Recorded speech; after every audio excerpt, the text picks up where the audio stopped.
पहली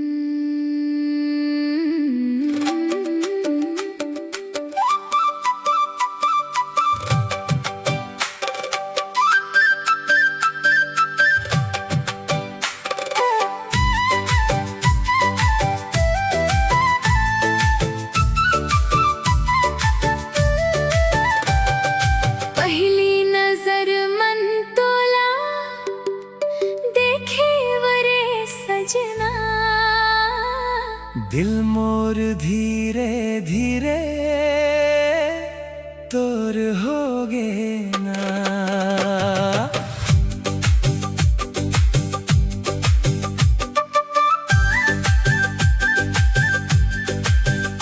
तोर अखियां के जादू मोला बांध डारे रे,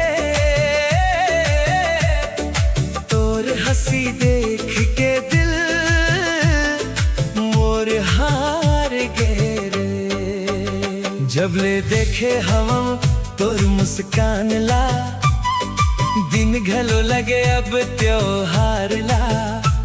तोर बात मैं ती माया समाए है, तोर बिना अब कुछ नहीं भाए है।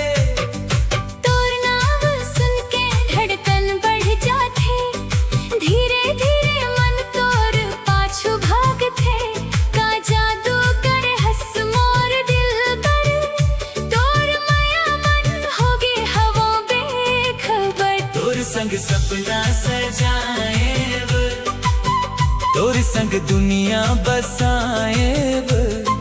हाथ मन हाथ धर के सजना, जन्म जन्म तक निभाएब। तोर संग हंसी, तोर संग खुशी, तोर संग हर दिन सुहाना। रहिबो संग संग जिंदगी भर, तै मोर चांद मैं तोर दीवाना।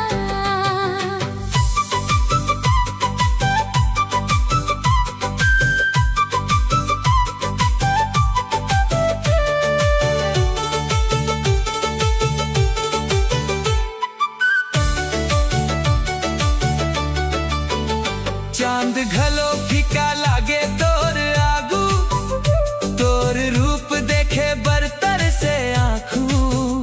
रात भर तोर सपना आवत है, दिल मोर बस तोला चाहत है। मोर सासों मालब तै समागे, मोर जिंदगी के कारण बन गे। रब ले मांगे हुए के दुआ, कभू नहीं छूटे हमर माया। तोर बिन अब मन नहीं लागे, तोर बिना दिन नहीं भागे। आजा मोर दिल के रानी, तेज मोर जिंदगी कहानी। तोर संग सपना सजाएब, तोर संग दुनिया बसा